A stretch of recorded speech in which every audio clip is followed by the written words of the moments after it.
Greetings in the name of our Lord Jesus Christ. I welcome you to this midweek Bible study as we continue our look at the letter to the Philippians written by Paul and Timothy to these believers that lived in Philippi. Just to remind you, Philippi was in the province of Macedonia, which was on the continent of Europe. Very strategic church, and one that Paul and Timothy had helped found and had watched and kept up with their development over the years. Now he's writing the letter 10 years after the church was founded. So they had grown and flourished and good things were happening. But what was happening in Philippi was true of what was going on in other churches that Paul was having to deal with and confront. Is there was some division, and that really came around some false teaching. And Paul alludes to that here in the letter, that there were people that were opposed to him and yet were still preaching the gospel. But there were people that were teaching a false gospel. So he's going to encourage them in this passage we're going to read today. We're going to look at Philippians chapter 1, verses 27 through 30. And he's encouraging these believers to stand firm in their faith. So I'm going to read these verses this morning or today, whatever time of day you're watching this. I'm doing this in the morning. Just one thing, he says, verse 27 of Philippians chapter 1. Just one thing. Live your life in a manner worthy of the gospel of Christ. Then whether I come and see you or am absent, I will hear about you that you are standing firm in one spirit, with one mind, working side by side for the faith of the gospel, not being frightened in any way by your opponents. So here he's addressing some of the issues that people are opposing the gospel and teaching a false gospel.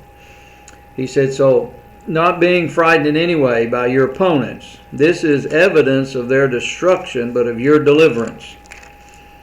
And this is from God.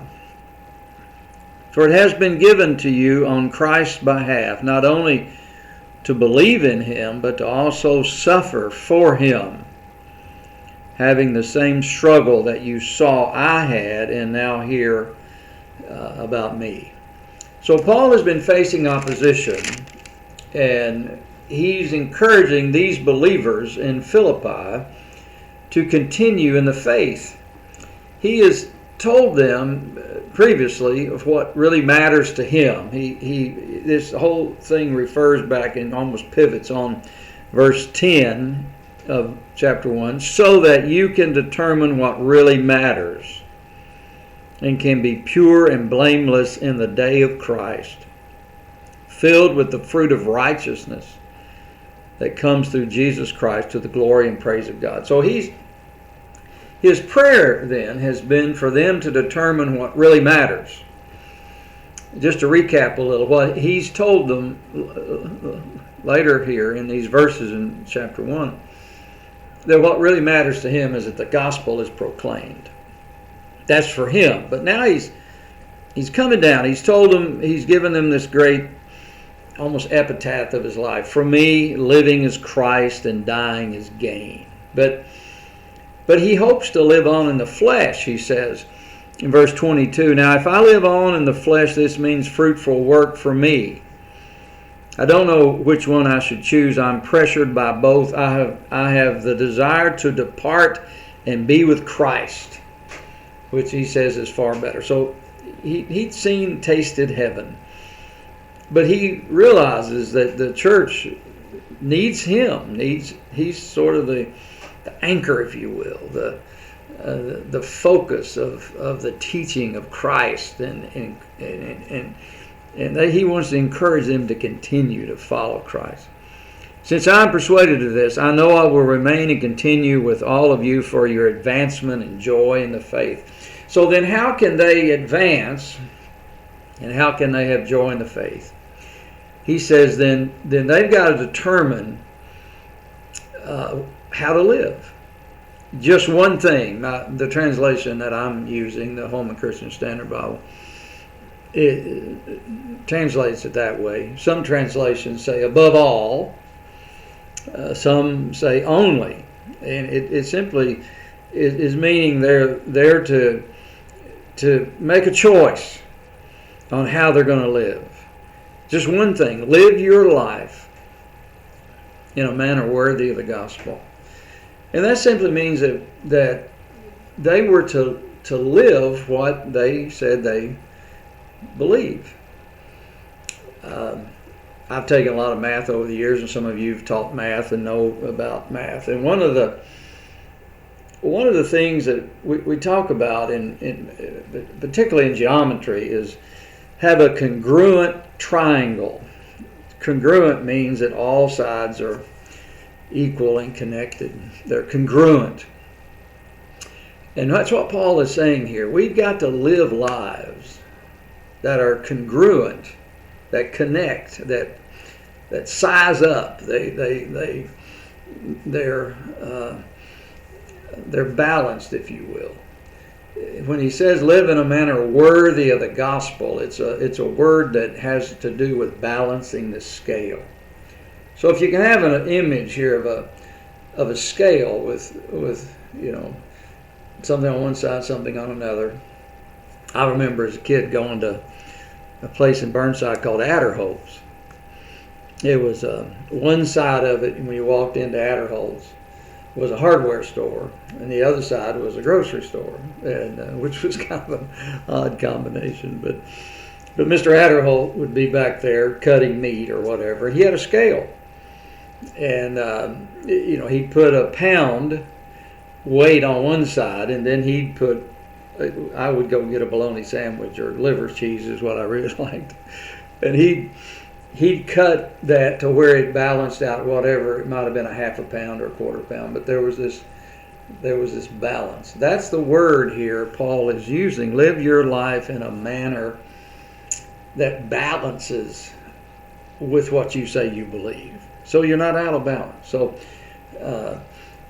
one of the problems with people coming to church and coming to Christ, I've heard people say, well, I like Jesus, I just have a problem with his followers. So many times we don't live according to what we believe. And that means what he's talking about, to live in a manner worthy of the gospel. It's really how we treat people. It's how we do family. It's how we handle finances. It's how we forgive. It's do people know us as loving, gracious, forgiving people? Or are we people that hold grudges? Are we people that want our way rather than God's way? And that's what Paul's talking about here. So he goes on to give some examples of what that looks like. He said, so whether I come and see you, he's wanting to come and see them, but he may not, and probably didn't get to see them, honestly. But whether I come and see you or am absent, I will hear that you are, first of all, standing firm.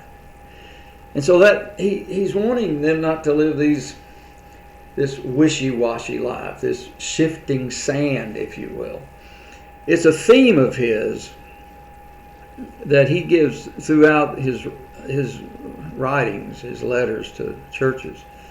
He talks about in Colossians, a great high Christology. It's really some of the great passages about who Christ is. But he says this in Colossians chapter 1, verse 9 and 10. For this reason also, since the day we heard this, we have not stopped praying for you and are asking that you may be filled with the knowledge of his will and all wisdom and spiritual understanding, so that, verse 10 of Colossians chapter 1, so that you may walk worthy of the Lord, fully pleasing Him, bearing fruit in every good work and growing in the knowledge of God.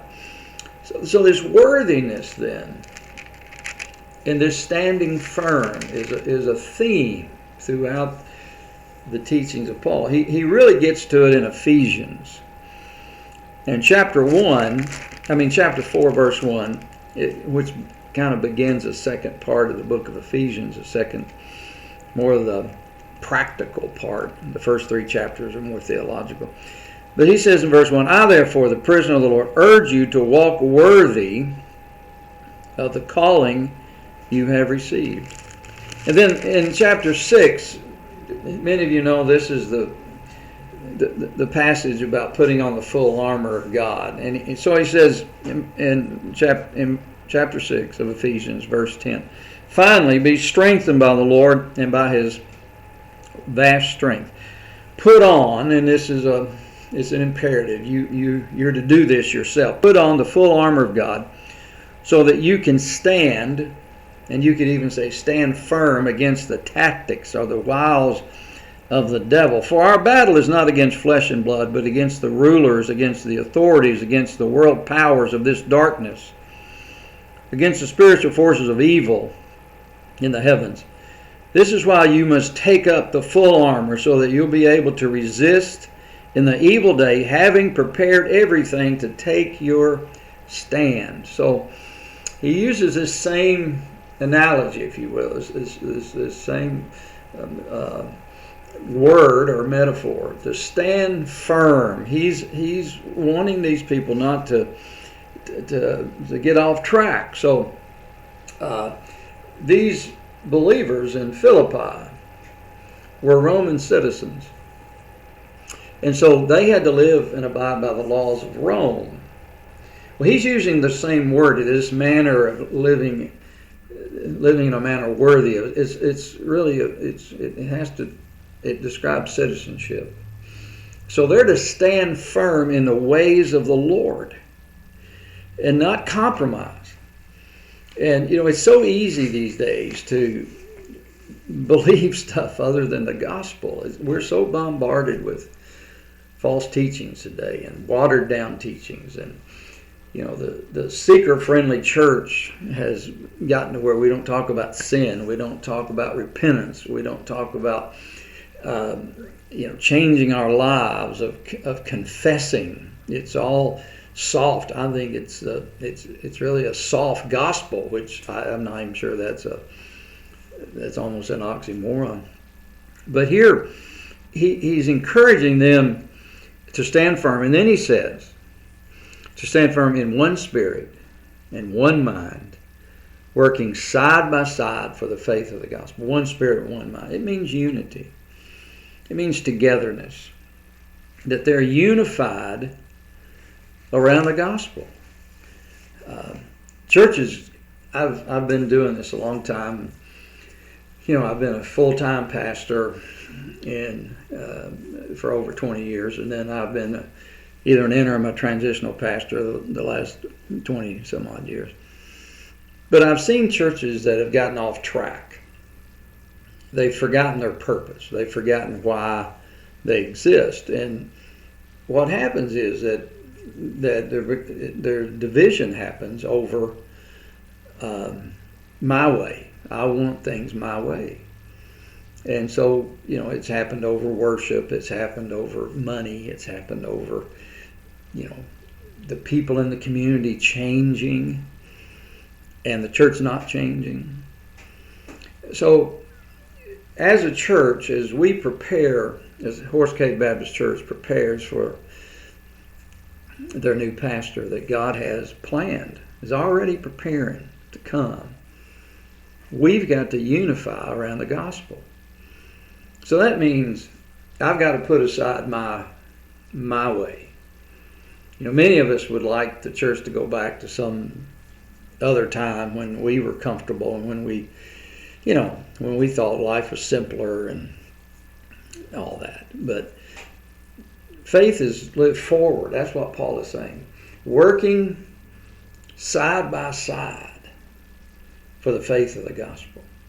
And that's my prayer for Horse Cave Baptist Church, and for those of you listening, that we will unify ourselves around the power of the gospel to change people's lives, that we will stand firm in our conviction that Jesus is Lord and that Jesus changes people's lives, and that we'll see our community through fresh eyes, through the eyes of Jesus, and we'll be willing to be on mission right where we are in 2023 and beyond.